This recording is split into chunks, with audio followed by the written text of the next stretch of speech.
I'm wondering if somebody can do a wellness check on my brother and his family. They've been really sick for probably like the past week and a half, and I can't seem to get a hold of them. That call came from one concerned sister to dispatchers around the end of 2019.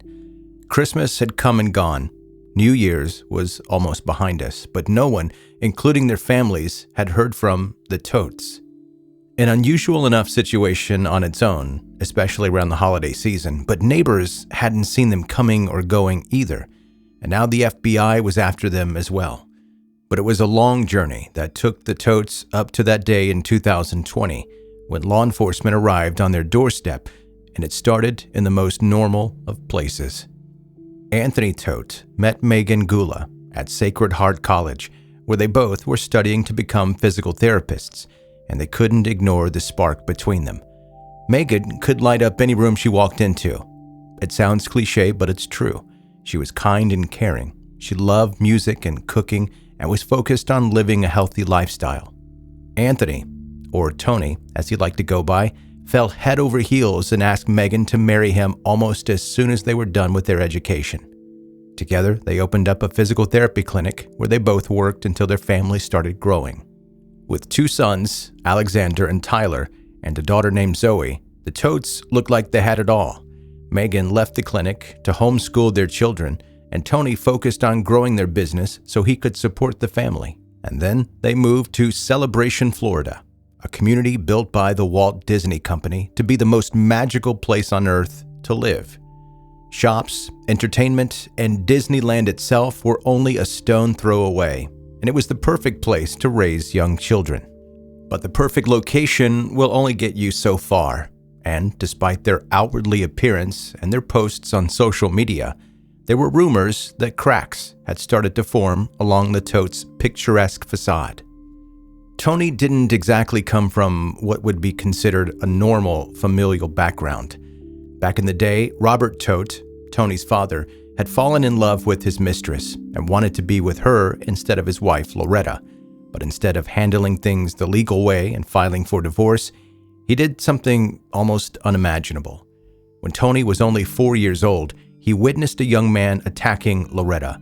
The man shot her in the head before fleeing the scene, leaving the young Tony to watch as his mother bled out in front of him. It was only through sheer luck that Loretta survived the attack. At first, no one could understand why someone would attack Loretta, but then the would-be assassin's identity came to light, and all was revealed. It turned out that Robert had hired a former mentally challenged student of his to kill his wife and free him up to marry his mistress. Instead of getting what he wanted, however, Robert Todt ended up in prison, and it was Loretta who remarried and moved on.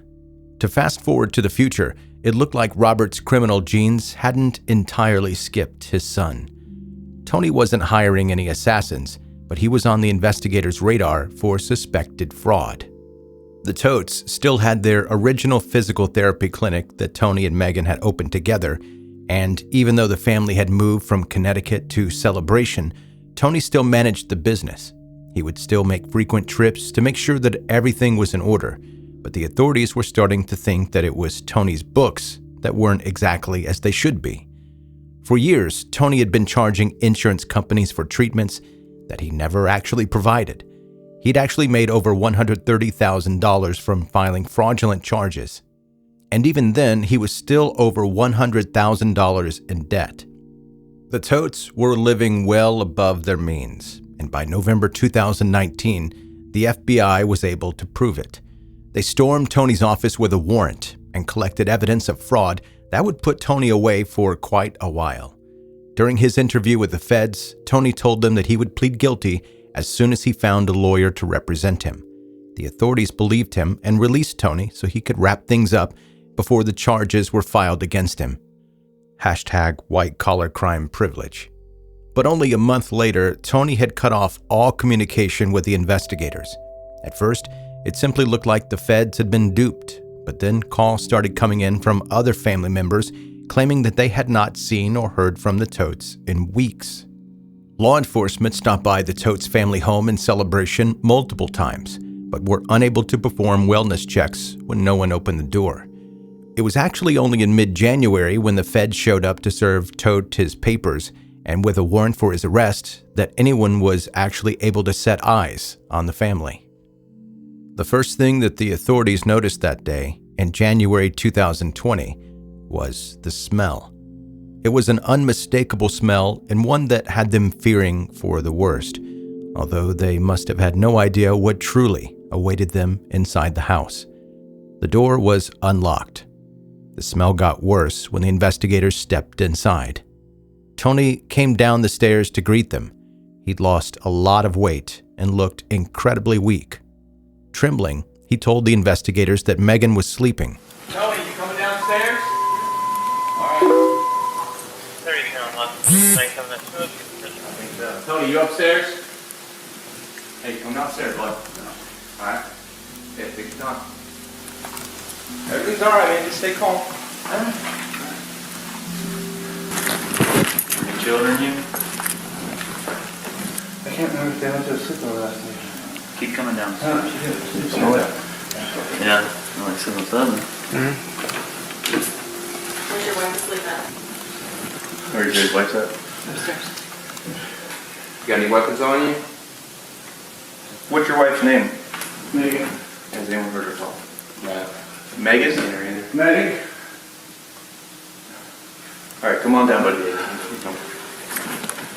The investigators followed through to the master bedroom, where they quickly realized that Megan was far more than just sleeping.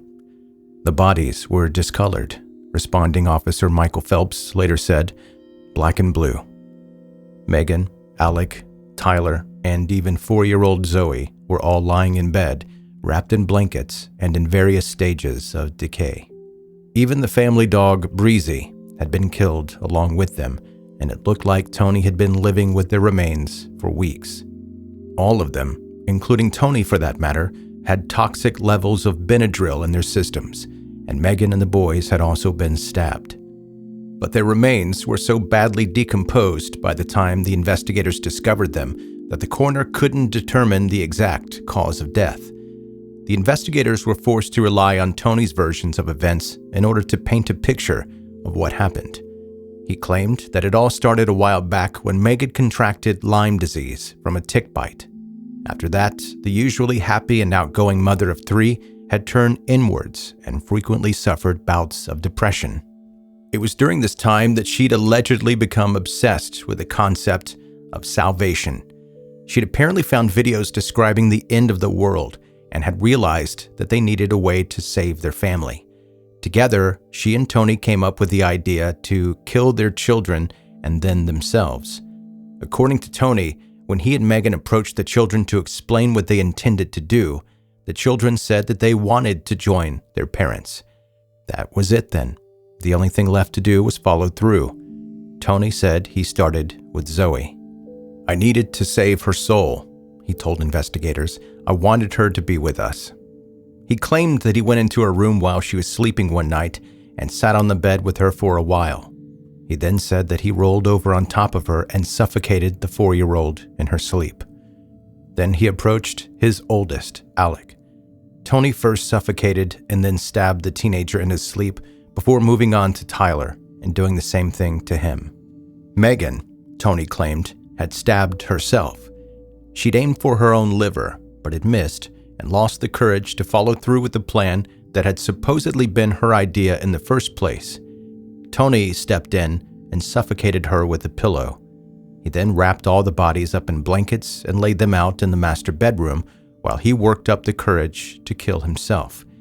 He had taken the Benadryl, but he'd found that he was too scared to turn the knife on himself. It was weeks later that the authorities found them all, and by then, Tony had given up on the idea of killing himself entirely. And it was in court that, despite his earlier taped confession to detectives, Tony changed his story entirely. Quote, my testimony today is the fact that Megan killed her kids and killed herself, he told the jury. The prosecution argued that Tony had killed his family and then tried to cover up his tracks by using their phones to message relatives to tell them that everyone was sick. Quote, I think he blamed his family for a lifestyle that he couldn't maintain. I wish he had gone to them and told them that they would need to live within their means. His solution was, instead, to end everything. The jury agreed and found Tony guilty of first-degree murder. He was sentenced to 4 consecutive life sentences with an extra year for animal cruelty.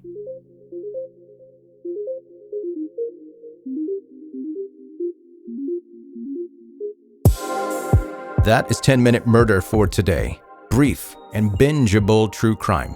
My name is Joe, I'm the host, and thank you for taking the time to listen to the podcast. If you're a new listener, make sure you hit subscribe wherever you're listening. If you're an OG listener, make sure you're following on all of the social media places that 10-Minute Murder lives. Obviously, TikTok, Instagram, Facebook, Threads, all those places. Just type 10-Minute Murder into the search bar and it's going to pop right up. Or you can go to 10minutemurder.com. Links for all that are there.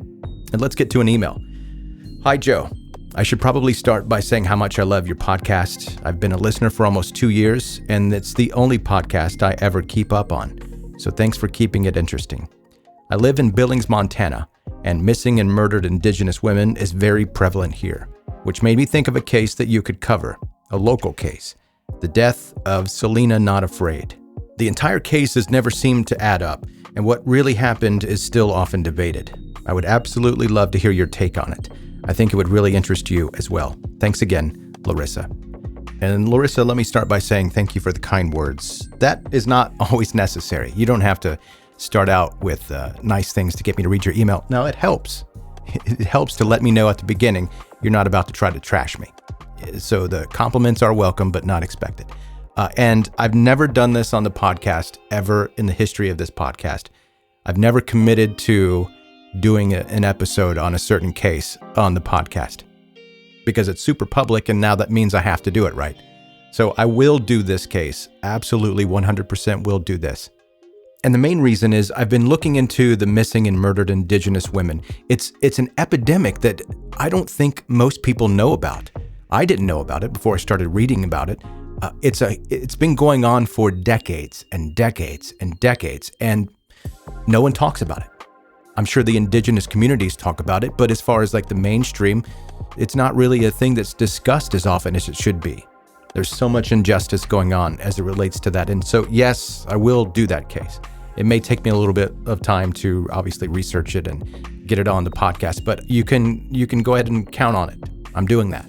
So again, thank you for the email and thank you for listening, Larissa.